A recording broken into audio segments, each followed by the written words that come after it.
Welcome back to Roundtail Restoration, everybody. My name is Chris Fisher. Behind me here is my 1964 Triumph TR4. Slow restoration process is in progress. If you look right about there, you can see some shiny metal.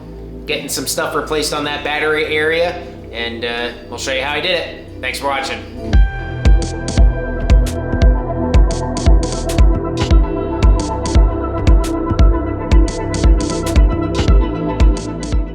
Manufacturing my first piece here. This is going to be the bulkhead section. I think that's the vertical. I think that's going to be the best thing to use. I also picked up another new Harbor Freight tool. This is like a little nibbler, and it's a throatless or whatever you want to call it. So instead of putting that big 1/4 inch weave like that my shears do, this one allows you to get some curves in there. It also allows you to have a little bit finer of a cut, and it won't doesn't waste as much metal.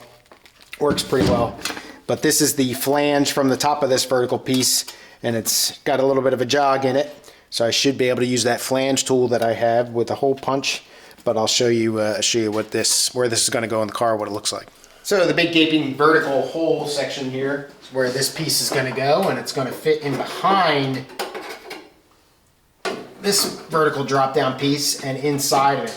And that's why I think it needs to be flanged, because right now it's going to come out uneven to try to get it vertical. So this will need to be flanged up, and so when it comes up it's going to go in like this and then up, and hopefully that flange tool that I have will work perfectly for that. We'll see. But actually got it pretty close to being a pretty good fit here. Obviously some trimming, but I'll play with that flange tool real quick and see if I can't get lucky with that, and we'll move on from there. This is the flange tool here, and I'm cutting the top of my head off, but you just squeeze it and it flanges it. Marked a big old F on there, so this is going to be the front like this. So when it come up, I want it to go this way, and then I want it to go up. So to get that, I got to make sure I flange it right. This is the wrong way, so this will be the right way. Now, this is a pretty big piece of metal. I don't want to be take my chances here, so I'm going to go ahead and I'm going to get a piece of metal I got laying around and just jog it right to make sure, hold it right, that I'm not going to mess this up. So rather not waste this hunk of metal. All right, another piece of metal with a big F on the front. And like I said, I think I'm going to hold it like this, so we'll do a couple of these.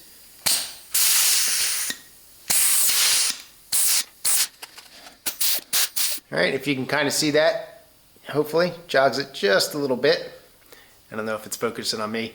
I'm so blind I can't see the camera anymore, so I don't know if it's focusing on me or not, but I think you can see that little jog in it. So we're gonna present this up to the car, make sure it looks good. Obviously this piece is all curved and everything, it's not gonna fit real well, but we'll just make sure that I've got my idea right here.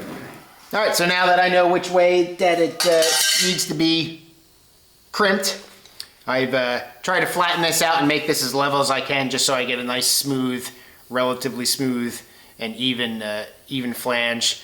The flange tool is not quite as deep as it needs to be compared to the original flange on the car.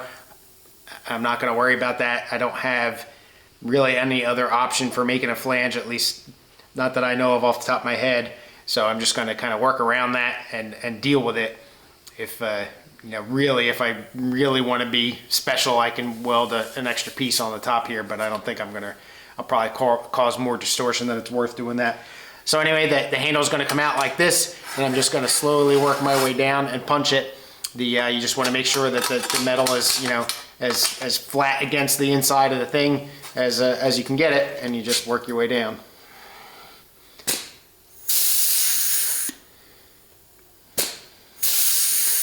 All right, got the little jog in it. We'll present it to the car, see how it looks. This does leave some marks.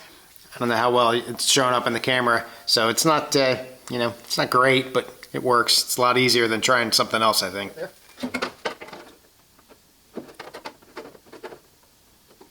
All right, so I got to clean up this flange here. It's all nasty, and it's not allowing me to fit this up flat. I don't want to cut that yet because I don't want to lose that memory.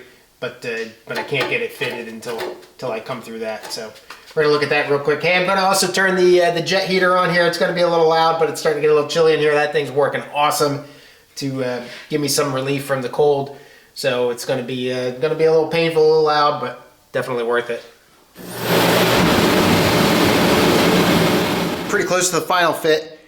Give you a close up here and show you my concerned areas. So because up at the top here the flange wasn't as tall and I couldn't make it as deep, however you want to consider it, that forced the entire metal piece down further to match up where the flange starts. If you can see there, it's pretty close, but that gives me this big old gap down here and pushes the whole piece down so you can see how much it overhangs down. So nowhere else really did it bother me. I just cut up here, but now I've got this big gaping hole that's a little too big to fill with weld. I'll show you the inside here and show you how much gap I've got difference between the flanges, and I don't think I'm going to do anything about it. So here, there's you can see there the difference. Not quite 1/4 inch, but it's probably pretty close.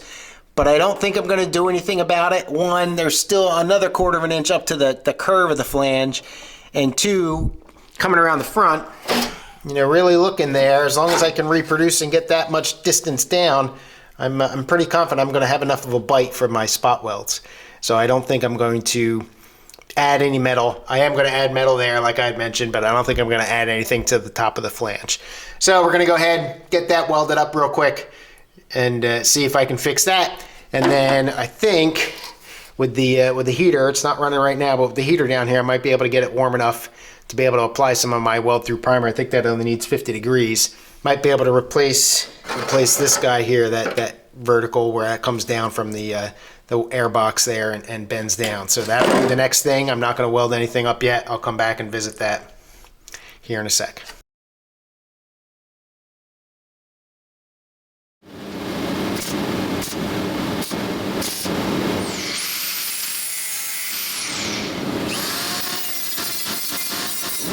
All right, I think that'll work. We'll see how it fits.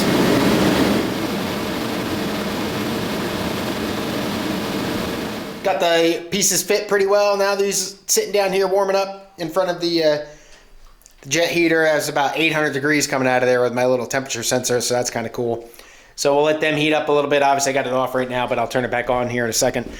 And then the next thing up is I want to try to look at making this flange for the airbox. I think I got a little bit more damage to the right here than I think behind that half moon shape, but we'll see how that goes. But we're gonna go ahead and try to see if I can't make that. It's gonna be tricky because unfortunately that's right on the bend there. We'll see how it goes. What I want to do is I want to make the flange. I just don't want to put a flat piece here because I got some pitting and everything going on. So what I'm going to do, I'm going to come through the airbox and I'm going to draw a line with a Sharpie, and then I'm going to take my trusty Dremel and I'm going to squeeze it in there and be able to run right down it like that. And I know that wasn't really focused, but that's the plan. And then that'll allow me hopefully to get this thing out without too much pain and then be able to make flange real quick. I don't think that's going to be too tough. Got the flange out. Sorry, that didn't lend itself. It didn't lend itself at all to get a good camera angle on it. So now I'll have to go in a little bit and then come straight down with it. So I have enough good metal here that I should be able to figure that out. Sorry that it's not focusing, and we'll go ahead and get that made up real quick, and then probably we'll try to get it in. All right, got the flange that I'm going to make in the metal brake here. Again, sorry about the heater noise, but at least it's toasty down here. Nothing to this. Just got it clamped in, just going to bend it up.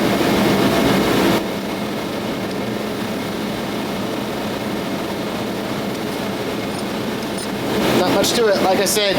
So we'll go ahead and start fitting this up now. It's going to be, it's a little wavy. It's obviously not that even, but hopefully it'll, the angle's right and it'll fit. Got this flange here cut out, formed, you saw that. Now this black line that you see here is essentially the fit up, so there's very little of a bend there. I'm obviously going to cut on the back side of the line here and then slowly try to fit this thing up. It's not coming out too bad. I'm just still not sure if the curve is going to be too sharp or not sharp enough or whatever, but we'll see as I try to fit it a little better. All right, so I got this flange here ready to go in. I put plug weld holes in it, and essentially what that's going to allow me to do is once I get it tacked in, that'll allow me to get that big flat paste that I've built already, because that flange is behind this, and it'll allow me to get from up here instead of having to go in the car, which is just a little bit more awkward. Getting this seam up here, I'm going to try to go at it from here, from the top. It's going to be kind of tricky, but I think that's the best way. Now I do have the sandwich here, the middle piece, which is part of this flange here, is pretty loose in this area, so I drilled a little hole. I'm going to spot weld that first, plug weld that, bring this closer together, and then I'll be ready to weld this guy in.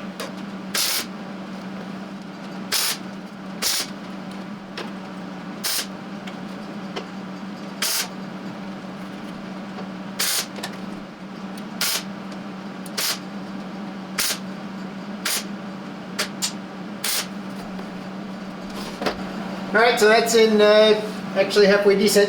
So I gotta bang this corner in a little bit that way. This one's pretty flush up here.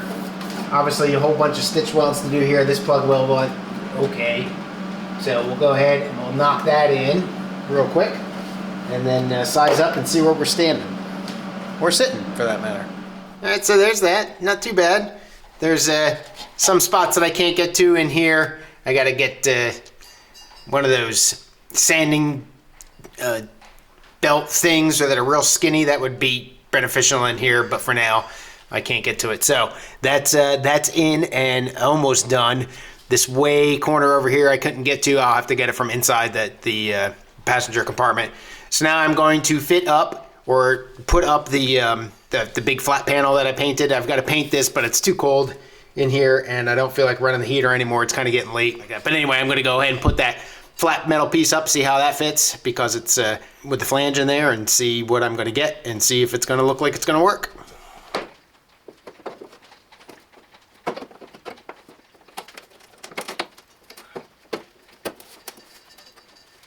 This corner down here, I've got to replace this before I weld this in, because I'm going to want to get fresh metal down here, and I have a feeling that this whole edge here is going to have to go.